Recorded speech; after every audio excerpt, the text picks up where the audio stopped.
Hello, ladies and gentlemen. Thank you for tuning in to Ascending Abundance YouTube channel. My name is Pavel Sverdlin, CFA, CPA, but not a financial advisor, so please do your own due diligence. This video is just on tenants, picking up tenants. I had 4 properties where we had some issues, so I'm just going to give you a quick update and the experience that I had. So 3 units in Ottawa. The family informed me that they're expecting another baby. They want to be moving to a bigger unit. I wish them all the best, but I also said, hey, if you like this place, why move? It's kind of small, I understand, but 60 days notice and you have to move and you have to find another spot, and it's probably going to be more expensive because rents are going up. And they kind of stayed. So far, it's been about 3 months and they haven't given me a formal notice, which doesn't mean they're not going to move like on a 1 day's notice, but I am hopeful. They've been so far good tenants and they've been paying for years. Then the second unit vacated. They purchased their own home. Good luck to them. They've been good tenants to me. However, it was challenging to show the place. When they said they're going to be moving, they have to let my realtor with the tenants, prospective tenants in. At the same time, they have a small baby, they're working from home, it's kind of challenging, this and that. So that was an issue. But then the lady informed me that the tenant downstairs, it's a stacked townhouse, so my unit was upstairs, it's a 3-unit, 3-bedroom, and then the bottom unit, it's a 2-bedroom. They're moving out because their owner had sold their property. So they've been looking to stay in the same neighborhood. My tenants spoke to those folks and they applied, and we actually negotiated a very nice move when it's no renovations required. They kind of went upstairs, checked out the unit, they knew the neighbors, so that helped. And then we just set the move date as soon as possible without any kind of vacancy in the middle, no realtors involved. And I kind of appreciate my realtor trying to put a few showings in. Maybe she did run a couple of people through that place, but then we found tenants ourselves, so it didn't have to happen. Then the applicants, they had a good credit score. Both of them had jobs. They don't have any kids or pets, so it was kind of almost a no-brainer. And then the third unit is a condo, 1-bedroom. Also Ottawa, it's clean, it's nice, but it's a 3rd floor, kind of not overlooking a nice area. It's just kind of overlooking a recreation center, roof kind of thing. It's the 3rd floor. There's also parking underneath. So not the best of units that I own, but it's it's reputable. It's a good location, and the view is kind of quiet. It's not on a major street. I know it's not glamorous, but it's also a rental. It's not supposed to be there forever. Whoever rents that place will just be there temporarily, and they hopefully don't mind. We had a flood of applications. A lot of it went to my realtor.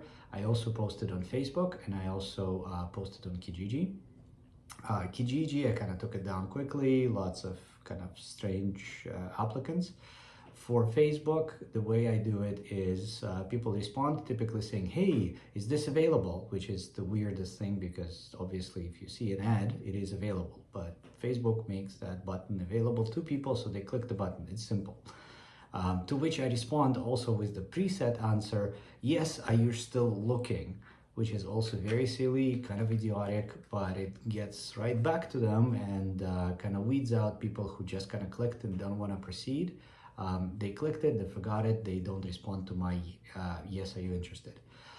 Some people reply yes, they are interested, which kind of silly because you ask if it's available. So anyway, maybe there's a concern that there's an ad but the place is not available, so you want to double check. BS. I don't believe it. It's just people want to make life simpler for themselves. Nevertheless, they're interested. They say yes. I send them a list of questions. There's about 10 of them, and basically it is, why are you moving? What is your credit score for you and everybody else who moves with you?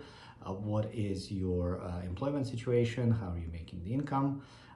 Again, why are you moving? Do you have any pets? How many cars do you have? Because that's a valuable consideration to keep in mind. If they have 2, 3, 4 vehicles in the family, then 1-bedroom apartment is probably not for them.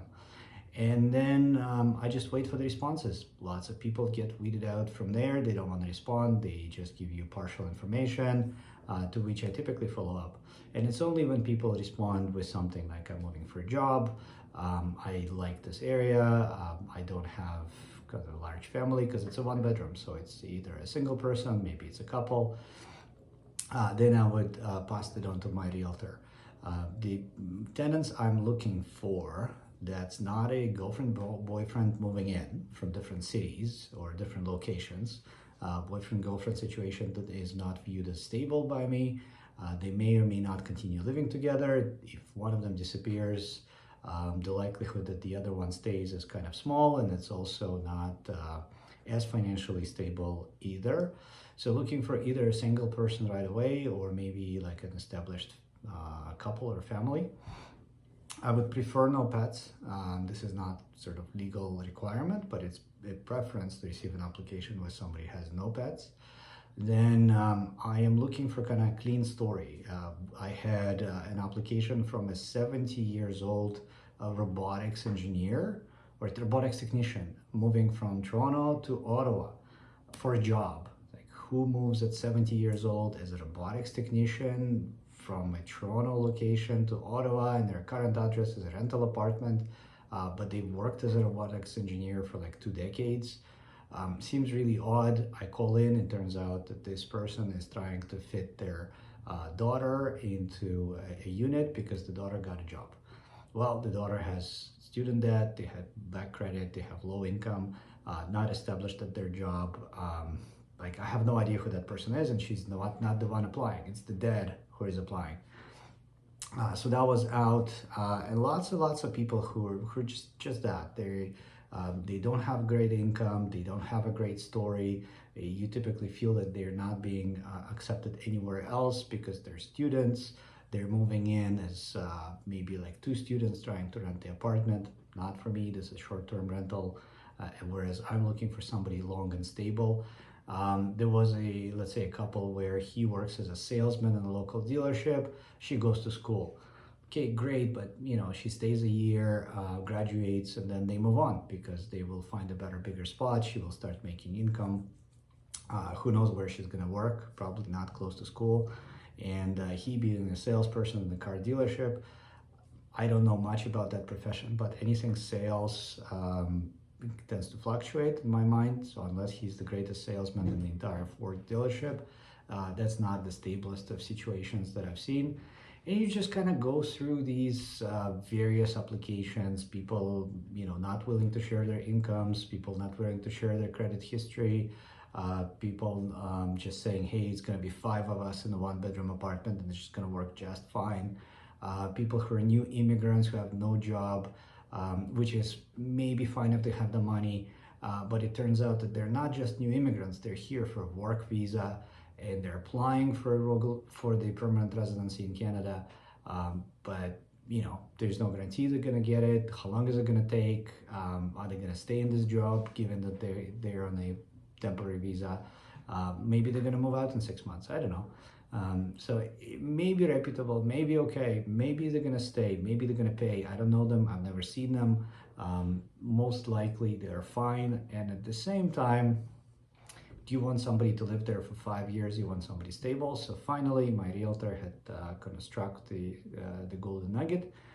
Somebody who works for the government, single person, intends to stay there for many years, moving out because the previous apartment was sold.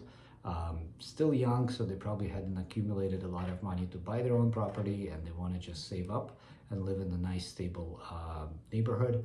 And voila, good credit, good job, good references. I check it all, and that person gets the unit. My realtor got it by themselves, so there's no second realtor involved, and we only pay half of the month's rent as thank you, the commission, to the realtor. So that's how 3 units got handled out of the 4. The 4th one is in Ohio, Columbus. The lady was somehow getting on the nerves of my property manager, and there's only been 2 or 3 people in my 10-year experience renting in Columbus, Ohio, where my property manager would say, I can't work with this person.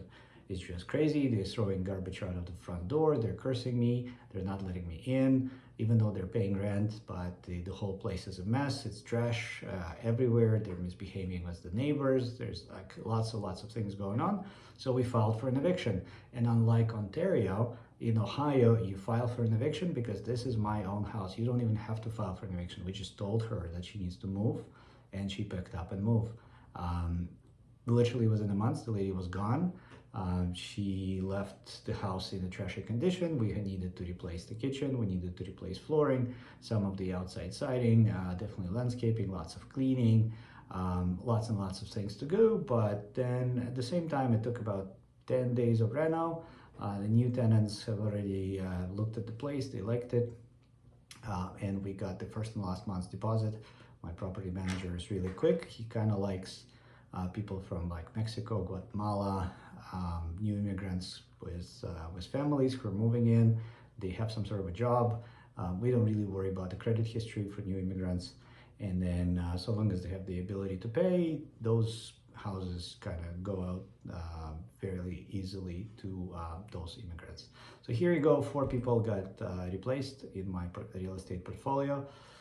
Life goes on. Not a single one, except for that Ohio, so not a single one in Ottawa required a reno. Not a single one had a vacancy. We timed it perfectly that the new tenant moves in on the next day after the previous moves out. So no money spent on renovations, no vacancies. And that unit where they're expecting a baby is a question mark for me. They might or might not move, but at least we're not getting them all at once. We can handle one by one. So if they give me a notice, we just have this one unit to worry about. And I'm sure that will get rented as well. And every one of them, we have increased rent to the market, maybe a little bit below the market. So that's another strategy. We just go a little bit below market. We maybe cut it down by 25, 50 bucks below the going rate, but then that kind of helps attract the good tenant and keep the place occupied, as opposed to making that 25, 50 bucks extra, but at the same time missing on maybe half a month or full months of rent. So thank you for listening to this update, and I will be back with more after coming back from a cottage where we're leaving for a few days. Thanks so much, and talk to you later.